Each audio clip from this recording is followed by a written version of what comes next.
Hello, good morning, everyone. I'm Aretha Lafayette, Program Manager for Research Education Program Development and Outreach in the Office of Research and Innovation, and I will serve as your MC for today's session.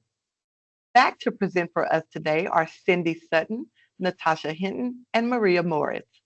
Cindy Sutton serves as the Director in the Office of Post-Award Management. She has been at UT Dallas for over 30 years in various roles and in the Office of Research for 11 years. Natasha Hinton is the Associate Director of OPM and Research Financial Reporting. She has worked for UT Dallas for 15 years, and she has been with the Office of Research for 11 years. Maria Morris has worked at UTD for 14 years and has been a part of the OPM team for the last 9 years. Thank you all so much for joining us again today. Cindy, I'll hand the floor to you. Thank you, Aretha. We appreciate this. We appreciate all the work that you do to help us get this going. That's certainly, we couldn't do it without you and your group. So we're talking about travel today. And what are the rules? I know we've all talked about travel. We've had travel training before, but we always feel like travel is one of the big things. It's next to salaries. It's one of the biggest expenses that we have on research expenditures. So we want to make sure that we're all doing it. We're all on the same page and talking about the same thing. So we'll get going. Of course, we're going to know, do you know the rules? I was going to ask the Fly America Act, documentation, things like that. So the overview is why do we have policy, the exceptions for approvals, airfare, hotels, local hotels, meals, business meals, conferences, same-day meetings, mileage, car rental, miscellaneous, relocation, and other things. We're not going to touch all of these today, mainly just the main travel items. The rationale for travel policy. We have to have policies so that we can have rules to follow. We have to have policies so that everybody is on the same page, doing the same thing, so it's fair and equitable.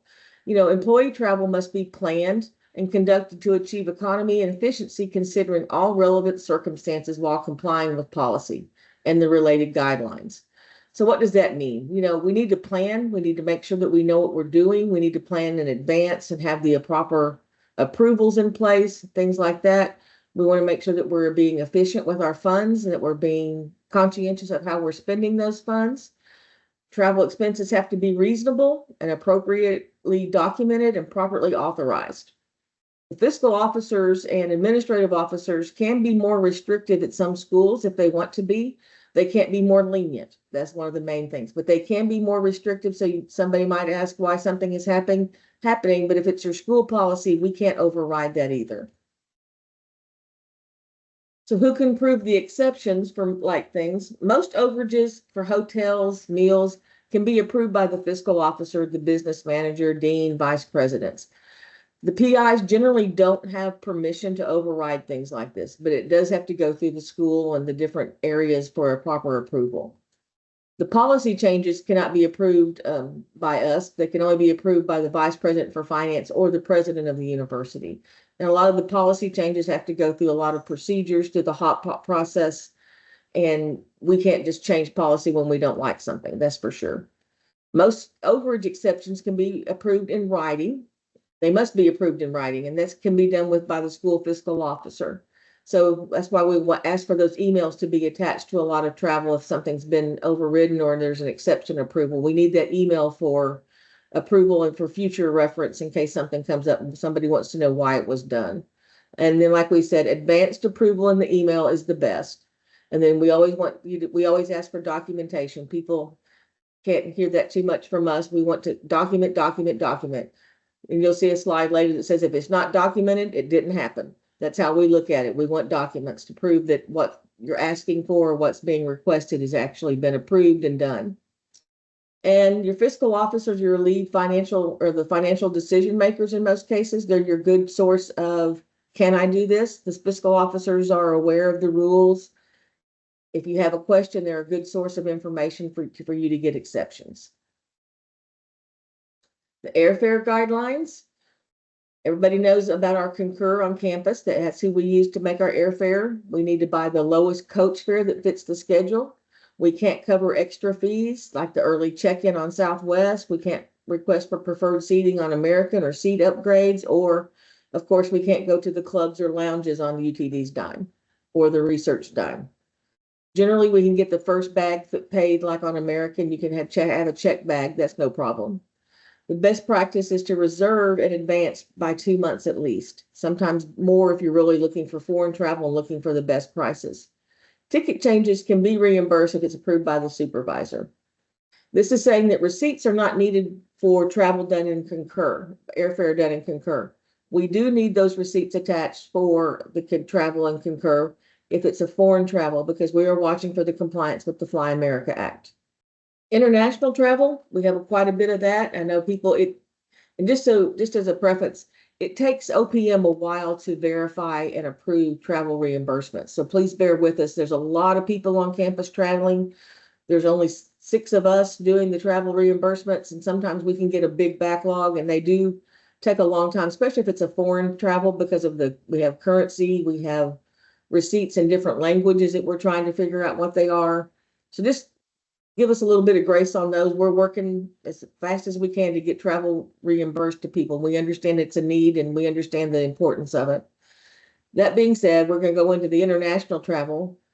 Business class on international travel with 5+ hours or more is allowable with written supervisor approval in advance, not after the fact, in advance. And to book the business class, you have to book it yourself by calling the corporate travel planners. There's the information there. We still require an approved international travel authorization before booking your travel. Like we said, it's always best to get that prior approval. We have had cases where auditors have pulled their travel approval authorization and it's been signed after the fact. We get dinged for stuff like that by the auditors, and it doesn't look good for the university to have authorization to travel after you come home. So just remember to get those travel authorizations done before you travel. Then we also must have the currency conversions done, and that needs to be attached, and be in compliance with the Fly America Act for federally funded travel. Federally funded travels are your sponsors like NSF, NIH. Now those are the big ones. Now the DoD, the Department of Defense, there are no exceptions to the Fly America Act. It has to be on an American carrier. They will deny the reimbursement to the university, and the departments will have to charge that expense somewhere else if it doesn't get caught early on. So just be careful with that. I was going to put the link and the information out there for the Fly America Act, but it's kind of a fluid process. It changes, the government changes things.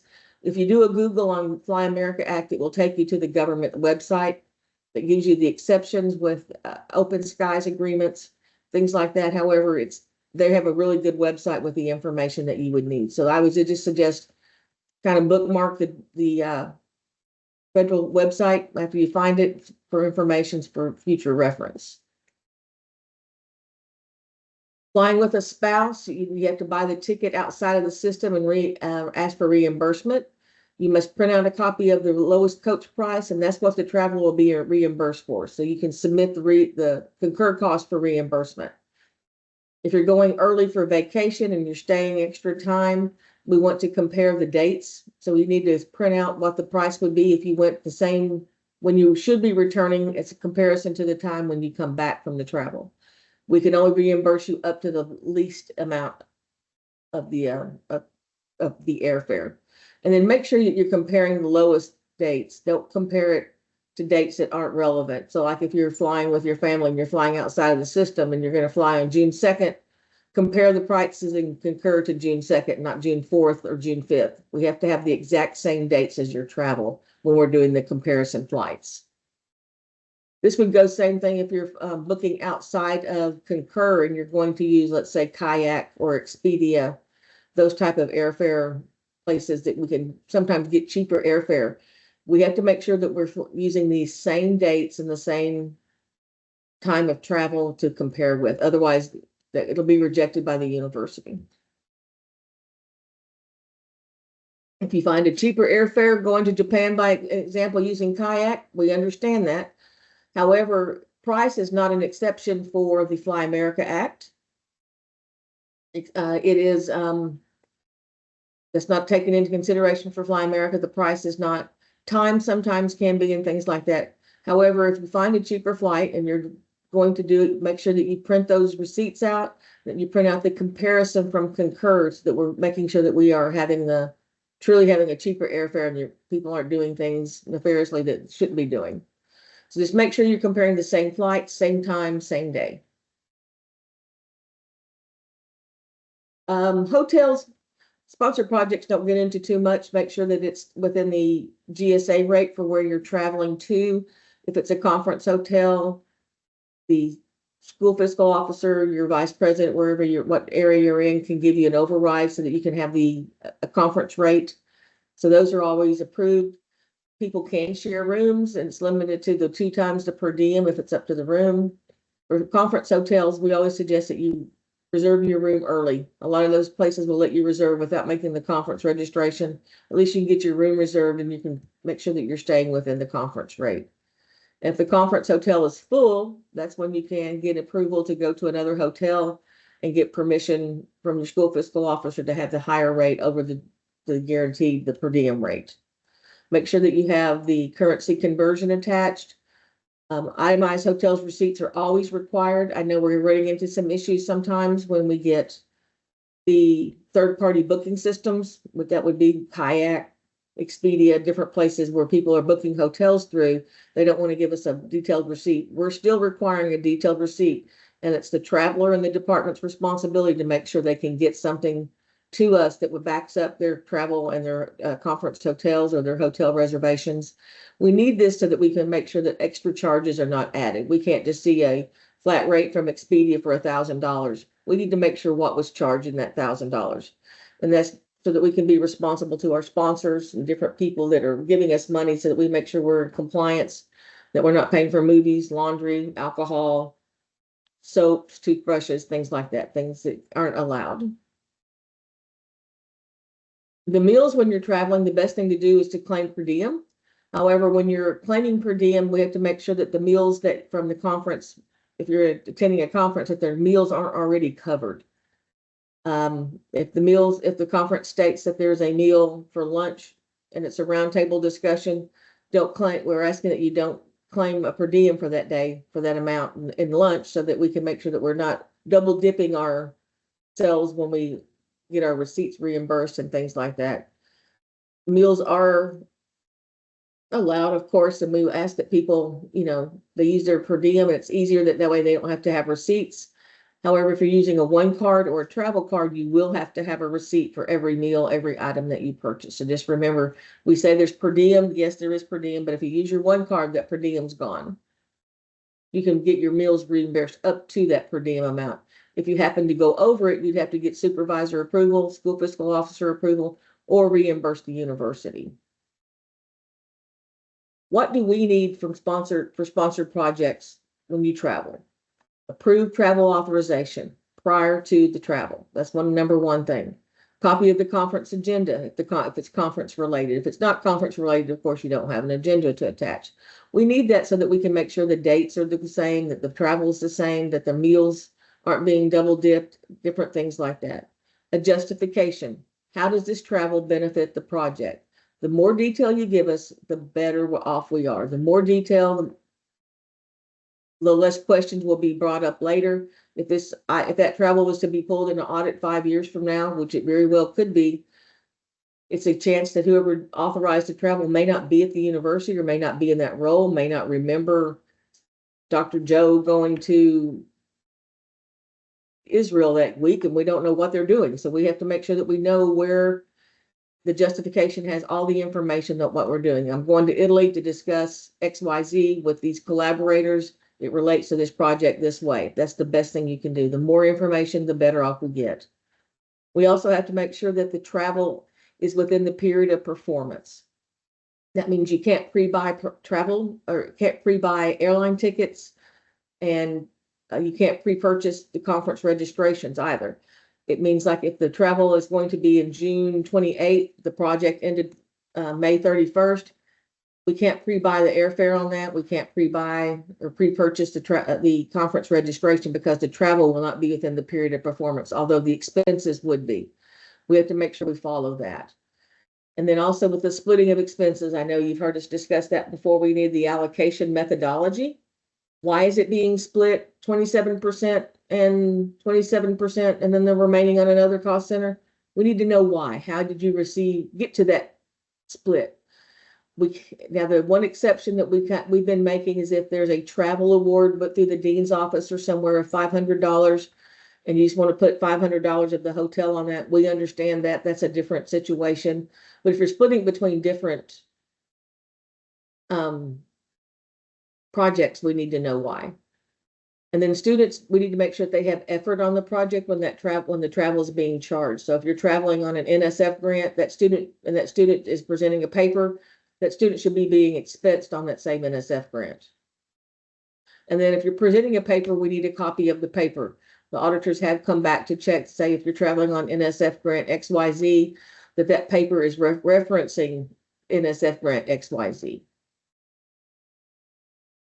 So foreign travel, what is needed? The main things that are different here is the international travel authorization prior to travel. And then we need to ensure that the travel is compliant with the Fly America Act. Everything else is still the same. We still need the justification, the travel in the same period, the split expense, and the students having effort, and a copy of a paper being presented. And that also goes to if you're printing a poster for a poster session, we've had people do it, take a picture with their phone and have a copy of the paper just in case. Business meals and an entertainment, make sure the receipts are itemized. We need a list of who the people attending the meal is. A business justification needs to be included. The best practice would be to have a sign-up sheet and an agenda. And I know if it's on a travel, it's hard to do if the collaborator's taking out some people for dinner and they're claiming that as a business expense. That's hard to have a sign-up sheet. But if it's a group of students or something that you're doing, the best thing to do is to have a sign-up sheet. So I think we're ready to test your knowledge. I know I talk too fast sometimes, and I apologize for that. So hopefully we'll have some time for some questions at the end of this if we need that. So let's test our knowledge. Are we ready? All right. Dr. Ottinger has a federal project ending 7/31/24.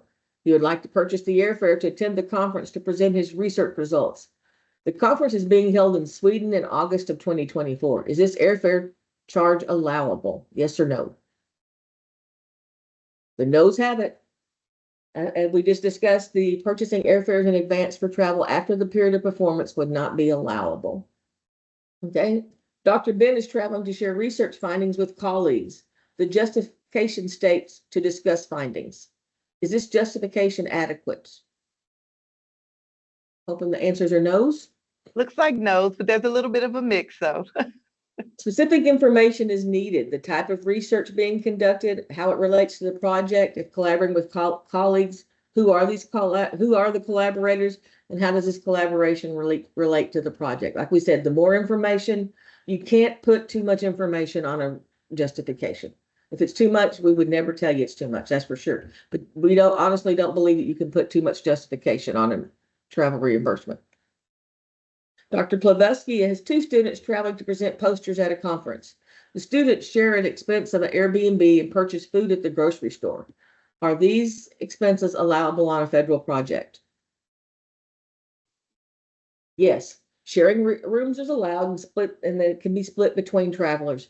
Like we said, it's up to the per diem. Each has a per diem. So if the Airbnb was going to be over the 2 per diems together, then they would be on their own to cover the difference. However, it is, students a lot of times do share, and that's a good thing. Dr. Duchesne is traveling to a chemical society conference in Austria. She has purchased an airfare ticket on United. Is this allowable? Yes, United Airlines is an American carrier and is approved with the Fly America Act. Now, there's other things that would be in consideration, make sure it's in the period of performance. She has the funding that foreign travel is approved. But generally, yes, she's flying. The question is mainly referring to the Fly America Act, and the American carrier in United Airlines is an approved carrier. Dr. Sagan prefers to fly economy so he can have extra leg space when flying. Is this an allowable expense on sponsored research funding? No's have it. No. If the university policy states that we must follow that university policy. And this has been a finding in the past when we haven't followed our own policy. Agency policy can be more stringent than the sponsor, but not more lenient. So our university policy does not allow for the premium economy. So we have to follow that. Even if the sponsor would say, yes, it's okay, we have to follow our policy. Dr. Hitz claimed a meal for lunch. However, the conference provided lunch and it's listed in the agenda. After questioning the expense, it was discovered that the conference meal included shrimp and Dr. Hitz had a shellfish allergy. Would this meal be reimbursable? Yes, there are exceptions to allow for specific dietary needs. So, I mean, if there's something on there and we question it and we find out why, we have no problem allowing it. If there's, we can let exceptions go through. People do have dietary specific needs. Sometimes if it's different, if there's a kosher meal not allowed, or if there's people that need to not have meat, different things like that, and that's what's being served, and there weren't options for other things, we allow that. I've actually had to do that one myself. I'm allergic to shrimp. I walk into the conference and guess what's for dinner? Shrimp. I have to leave. I don't even risk trying to eat other things from that one. Okay. Dr. McDonough wants to travel to a conference in Atlanta, Georgia. She was learning information that would benefit both her, the NIH project, and her NSF project. She wants to charge just the hotel to the NIH project and the remaining expenses to the NSF project. Is this split allowable? I think we're split on our responses to this one. All right. Nope. That's where we need to have the splitting expenses must be across all account codes. The airfare, the hotel, taxi, etc. We need to have it split equally, or not. However you decide to split it, we have to split all the account codes accordingly. This was an NSF audit finding. Also, a justification explaining how the allocation is to each project. We need to know that. Dr. Hitchcock is planning to travel to Seattle, Washington to collaborate with PIs working on a subaward of the federal project. He intends to stay in Seattle 3 extra days for vacation. Is this allowable?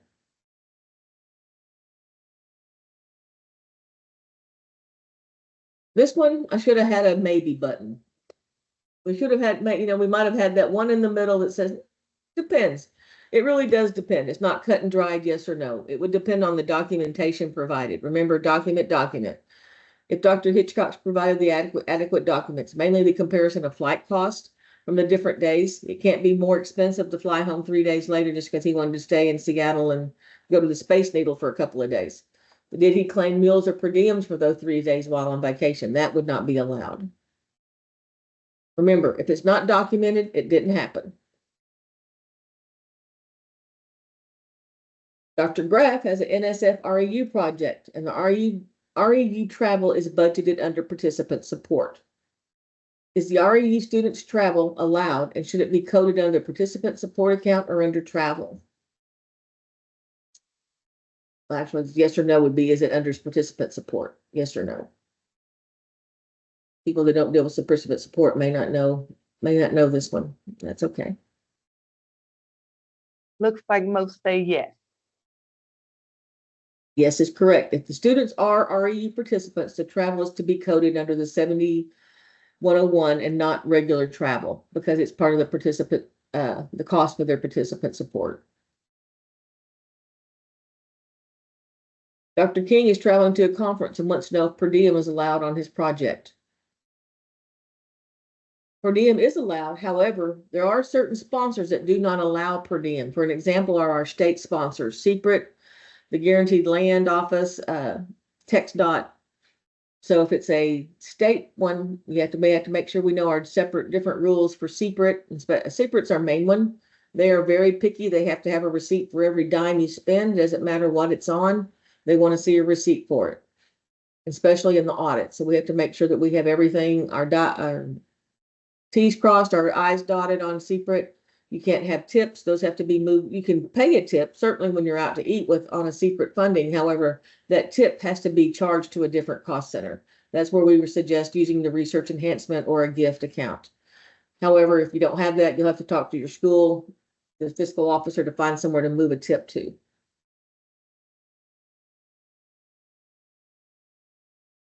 That's our thing. We have questions? All right, we do have a couple of questions, and thank you to Natasha and Maria for jumping into the chat and answering some of those. I'll go ahead and ask this one for the crowd in case it was not answered. For travel meals, are receipts required if the reimbursement is going on a grant? It would depend. We allow per diem to be claimed. If you're claiming per diem, then that's what you can claim. If you're trying to claim above per diem with your receipts, then the receipts would have to be attached. And if you're traveling on a grant that is secret, the state, then we still have to have those meal receipts for those type of travel. But generally, the receipts are not required on federal funds if you're claiming per diem. But if they expensed out of pocket and they are trying to claim the expenses on their reimbursements, then we would require the receipts. And then I know the question was asked, what's the difference between the travel meal and the business meal? A travel meal is part of your travel, like if you're doing lunch, dinner on your own for you. A business meal is when you're taking others out to eat generally, or if it has to be more than just you or you're doing your travel meal. You can't have a business expense of taking yourself to lunch on when you're at work, at UTD and you decide to take yourself to lunch. No, that doesn't work. But if it's a business expense meal when you're taking other people out to dinner or lunch or breakfast, we're not going to leave breakfast out. That's a good one. All right. Are there any other questions? Feel free to turn on your microphone. Oh, Allison had the question. Go ahead, Allison. Business meal is also covered under M&O, correct? And not travel? Correct. Thank you. And to help us not slow down travel is the best thing to make sure that you have funding in place before you submit your reimbursements. It helps us to know that that the money's there, it's ready to go. We don't have to slow down the process and ask for a budget revision. And because that really does slow us down because we have to go back and forth, wait for the budget revision, things like that. If you go ahead and check your budget beforehand, it really helps us. And I know with the new travel reimbursement forms, we're all adjusting to the change, so it is taking a little bit of time. Also, please make sure you have all your attachments on there, your comforts agenda, all the information, so we don't have to push it back to get the information added back through, so it doesn't go through workflow again. Right, we can't attach attachments for you anymore, so it really helps everybody to have it done, so it doesn't have to start. Natasha, it doesn't have to start back over. All right, and thank you for your comment, Deanna. I agree. Lots of new information to process. You just let us know if you have any questions in the future. Are there any other questions? Yes, Melanie. I hope I pronounced that correctly. You did pronounce it correctly. Thank you. So I am also working with consortium cost centers, which are, I think, different than grant cost centers. How is travel on consortium cost centers restricted, or is that, is it still the same? If it has a project tied to it, it's still under the same rules. Okay. Does that answer your question? If there's a project tied to the cost center, then we approve it, we have to process it, and we have the same guidelines. One of the things is that we have to treat everything equally and fairly across the board. We can't pick and choose, oh, that's a gift that has a grant tied to it, but we're going to let it go. We can't do that. We have to have the same rules and policies for everything. Okay. Or reach out to us if you think about it later and want more information. Just, pop a question into OPM or just send a chat email to one of us and we'll be glad to help you. Yeah, it may be easier to do either an email or individual. I don't want to bog everybody down in the weeds. Okay. No, we'll be glad to help you anytime. Anybody can give us a call anytime. We'll help. Thank you. All right, then we'll go ahead and close out. Thank you all for attending. Yes, thank you. You, Cindy, Natasha, and Maria, once again for your amazing presentation. We appreciate you all. We know it takes time to gather this information, so we appreciate you all for sharing it with us. Audience, we appreciate your time and engagement as well. Keep up with what's happening in the Office of Research and Innovation by following us on social media and subscribing to our newsletter. So don't forget to join us on Wednesday, July 10th at 10 a.m. for the final installment in the OPM 4-part series, Shut the Front Door and the Back Door, where the OPM team will teach us about the sponsor project closeout process, learn about the timelines and best practices to ensure a smooth closeout. You guys know we truly value your feedback. So if you haven't already, I'm going to ask Cindy to go to the final slide in our presentation, and we'll ask you to complete the survey to share your thoughts with us. We do use this information to learn how we can better serve you. So as always, let us know if there's anything we can do for you. We'll be here for a few moments if anyone has any other questions. Otherwise, please enjoy the rest of your day.